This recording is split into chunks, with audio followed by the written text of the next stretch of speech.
Welcome to Next Round with the Pacific Research Institute. I'm your host, Rowena Ichon. In this week's podcast, Tim and I, as Senior Director of Communications, and I chat with Wayne Winegarden, PRI Senior Fellow in Business and Economics. Wayne joins us to discuss his latest study, Legislating Energy Prosperity, which makes the case that if lawmakers reduce the unnecessary costs from state mandates, Californians could save as much as $2,000 annually while still lowering emissions. This is more important than ever, as so many Californians are finding it hard to make ends meet during the coronavirus pandemic. Thanks for joining us. Welcome back to PRI's Next Round podcast, Wayne. Thanks. It's always a pleasure to be here with you guys. So let's set the stage for your new study. In 2018, you released Legislating Energy Poverty, which got national attention for its thesis that big government policies, such as those here in California, are actually hurting people who live in poor and minority communities. What are some of these policies, and how are they causing people to live in energy poverty? I think, to me, this is the crux of the issue when you talk about energy poverty, because you have policies that are not very effective at achieving their goal, but they are, unfortunately, very effective at raising costs and making more and more people live in energy poverty. The way they're causing it is very simple. They raise prices.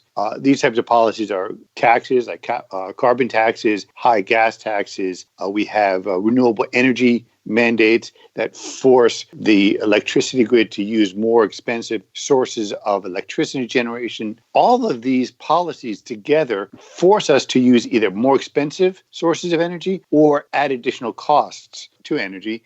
And for people who are, living on fixed budgets, it just ramps up another pressure point, pushes many into energy poverty, and certainly makes more people vulnerable to other black swan events, so that perhaps it wasn't the energy cost that pushed them over, but the energy costs pushed them to the brink, and then a medical bill or something else pushed them over. So we're harming too many families, not just the poor, but they're the most vulnerable, with policies that are unnecessarily raising costs. I think one of the most interesting things when thinking about your past study and the new one that we're talking about today is that, Sacramento really justifies these policies as critical tools in the state's crusade against climate change. But as you point out in your research and the numbers that you cite, California really isn't doing as effective a job in reducing emissions as other states that have adopted a more market-based or free market approach to energy. So how is this the case, and what are these other states doing that California is not?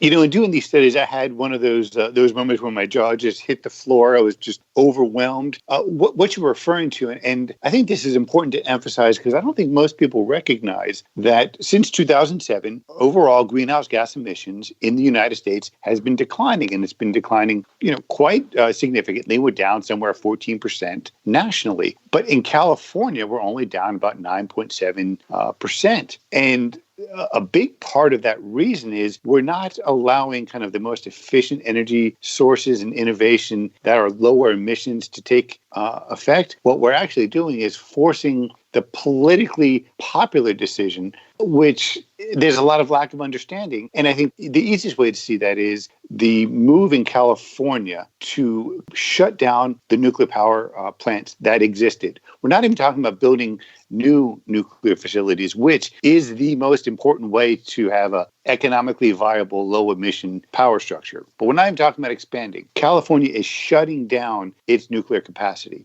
There's one plant left, and we're going to be phasing that out over the next several years. Well, what you've seen is California has forced up this reliance on solar, mostly, and some wind, but we've been reducing nuclear. And as soon as that has happened, you see the emission decline in California flatlined, because we're exchanging one zero or low emission source for another. And of course, the problem is that the one we're shutting down is the one that's economically viable, and the one we're relying on is economically unviable, leading to higher costs. So we're raising costs without actually improving overall emissions. Wayne, in your new study, Legislating Energy Prosperity, you make the case that Californians could save $2,000 a year if the state reformed its laws and embraced a more market-based approach to energy policy. This sounds like it would be welcome relief for the millions who've been furloughed or lost their jobs due to the coronavirus. How does a $2,000 add up? Just how would Californians benefit if Sacramento embraced free market energy policies? Effectively, if we embrace free market energy policies, it's like we're creating a major tax cut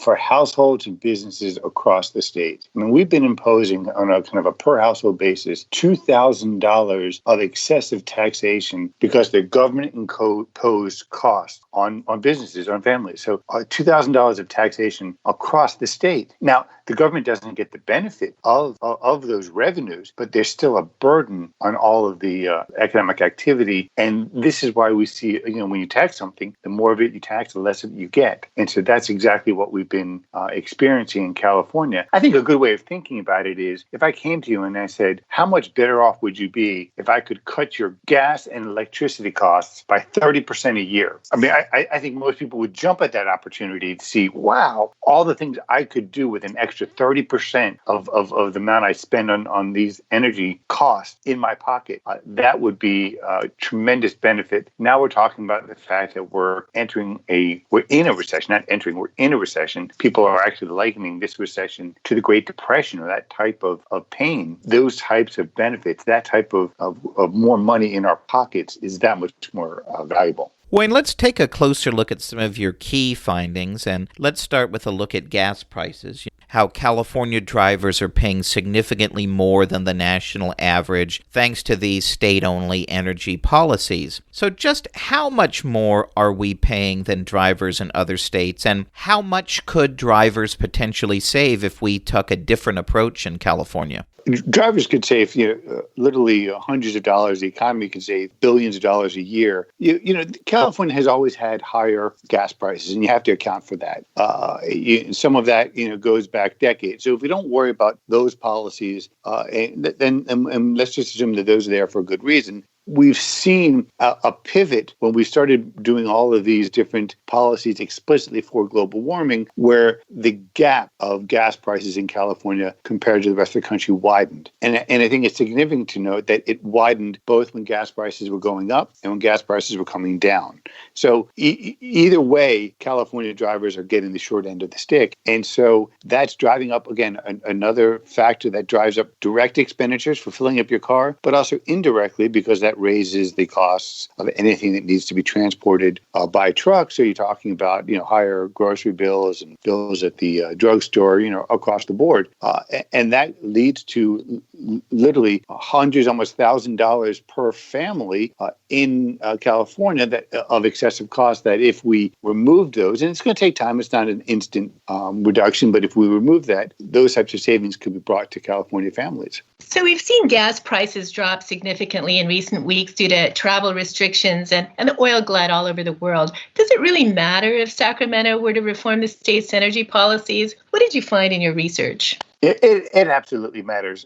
I mean, undoubtedly, we're in a very strange time, and people are driving a lot less. And so if gas prices came down, and they have fallen, we're not going to benefit from it that much today or the day after. But life is going to slowly go back to normal. And as things return to normal and as we start to drive again, you're going to feel that difference in terms of how much extra money is in your pocket. I mean, one thing that is interesting, right? When we hit these difficult economic times and gas prices come down, that's kind of an automatic stimulus that happens to families. You don't have to spend as much on gas because the demand for the product has gone down, and that's helpful. Well, in California, we're thwarting that by having this extra fixed cost on gas. And in fact, as gas prices come down, the percentage increase goes up. And this is just kind of, basic arithmetic of why it happens. But it shows how much more kind of a burden it's going to be in California compared to the rest of the country in good times or in bad times. We're always feeling that that pinch. And so lessening that pinch is a great thing for business, it's a great thing for families, it's a great thing for economic growth. Wayne, how would the potential savings you outline in your study be impacted by the recent global conflict over oil production between Russia and Saudi Arabia that has dramatically and negatively impacted oil production in California and elsewhere in the United States? The conflict between Russia and OPEC and all of this just pain that they've created in the oil markets, it shows, oil is always a volatile industry. This has taken that volatility and put it on steroids. And we've created this unprecedented glut of supply. And that happened at the exact moment that the coronavirus recession crashed demand. And so that's why we've had this unprecedented instabilities. To think that oil, such a valuable commodity, is in so much surplus that people actually had to pay someone else to take oil supplies off of their hands. That's absolutely, in most instances you would say that's ridiculous, but it's the world we live in. You have tankers full of oil floating all over the oceans because there's just no place to put it. I think most directly how this has impacted California is California has plentiful natural resources, right? We have lots of oil and natural gas, and the state should be embracing the fracking revolution. And it should be trying to increase the production. And that would help areas like the Inland Empire where there are fewer job opportunities and incomes are lower. So it could be a major economic development opportunity. Now, obviously, because of all of this craziness, we've lost that opportunity for the near future and maybe even in the medium term. But, again, oil market is cyclical. We will work through these resources. And once we definitely need to return to that concept of how can we expand opportunity, because we can increase economic growth in California and increase kind of the safety and the emissions profile by exploiting these when the time is right again. Californians also pay a lot more for electricity thanks to Sacramento's so-called clean energy mandates. How much more are residents and businesses paying for electricity than the rest of the country? And I don't think they realize this. And how much could Californians save if state policymakers change course? There's a tremendous amount, again, just like in gas prices, there's a very large premium on the, it differs between residential and commercial. So commercial and industrial, you're talking about 60-some% premium. On the residential, it's a little less, but still 30-40% extra costs that you're paying in California for your electricity compared to the rest of the country. California has had a problematic electricity sector for many, many years. And I think people who, have been in California long enough and remember the last electricity crisis are keenly aware that prices spike for a lot of inefficient reasons. Well, the global warming policies that California has been implementing has created another one of those spikes. It's kind of akin to that the last electricity crisis. If you look at the premium that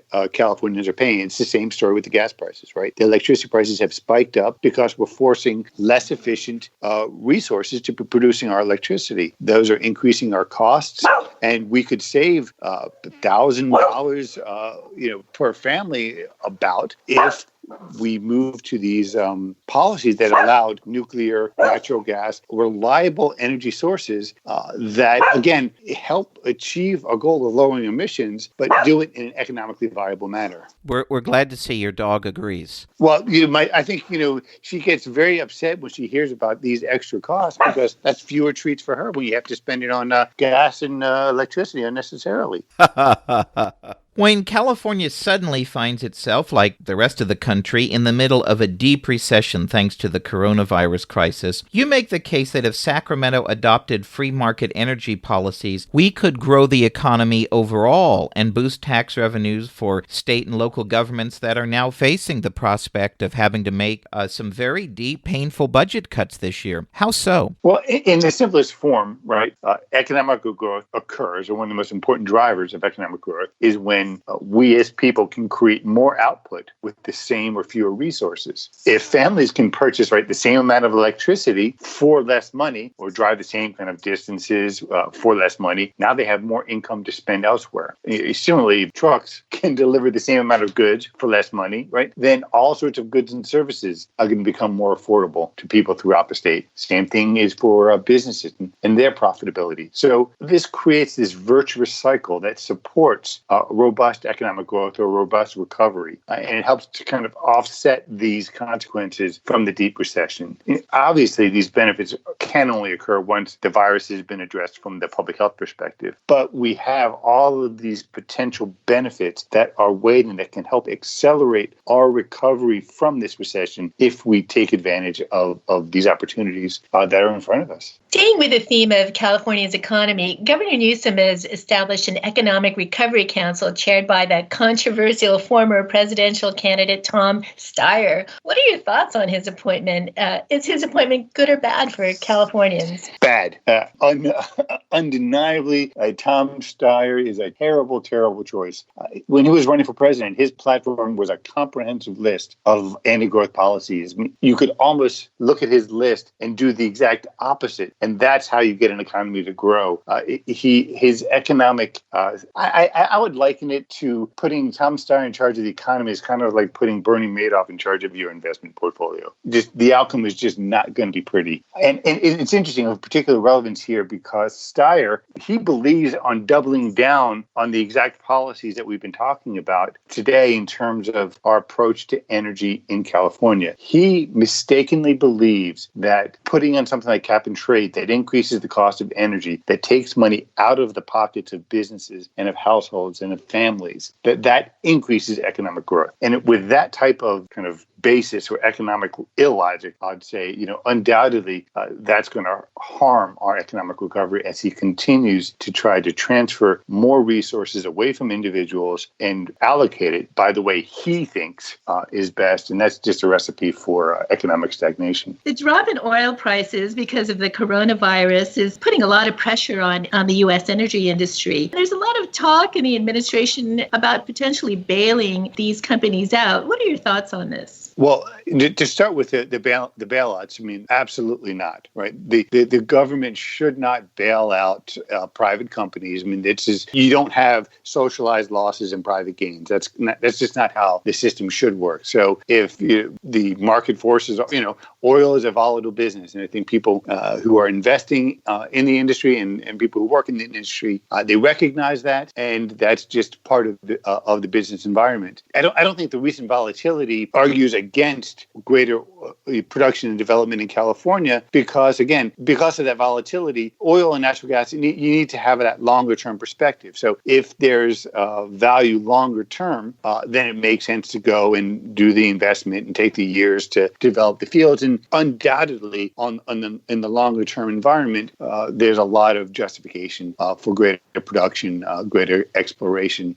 So current volatility in the short term shouldn't dissuade long-term investing. So finally, I think your main conclusion for this series really begs the question. If market-based policies like we're talking about are more effective in helping California achieve its stated goal, reducing emissions and tackling climate change, then why does Sacramento persist in clinging to an energy policy agenda that just isn't getting the job done, but also is hurting the economic well-being of so many Californians? I think this kind of goes back to the myth that people have in terms of how an economy works. One, there's this really an allure that wind and solar, we don't use any fossil fuels, and it's viewed as clean. And so there's a lot of just emotional kind of wrapped up with that. And so people want that to be the case. But there's a number of problems with that. One, it's not clean, right? I mean, the resources to build a solar panel, that has to be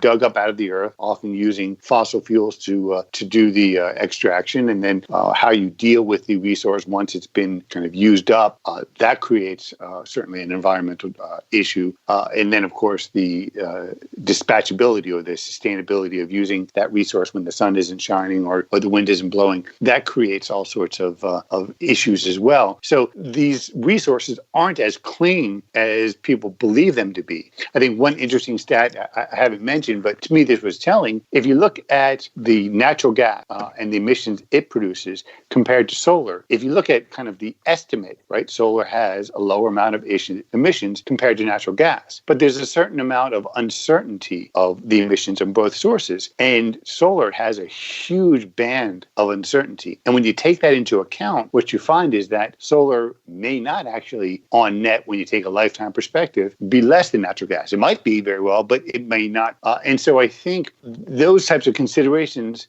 which kind of takes that deeper level, but it takes away the excitement from it, are why we shouldn't be pursuing it. But unfortunately, it's the myth that goes along with it, or the excitement that's kind of gotten ahead of the technology, which is why Sacramento is pursuing it.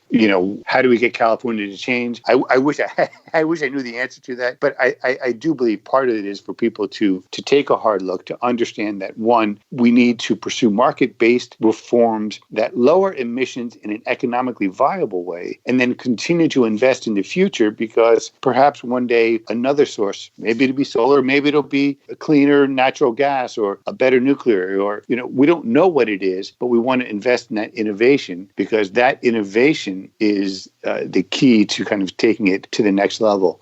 And as of today, that's not where the technology is. Thanks so much, Wayne. Oh, thank you.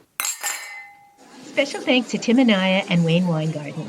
If you like this episode, please tell your friends and subscribe to PRI's podcast at iTunes, Google Play, Stitcher, or TuneIn. And please do us a favor and give us 5 stars. You can also listen to our podcast on PRI's YouTube page, youtube.com/Pacific Research 1. That's the number 1.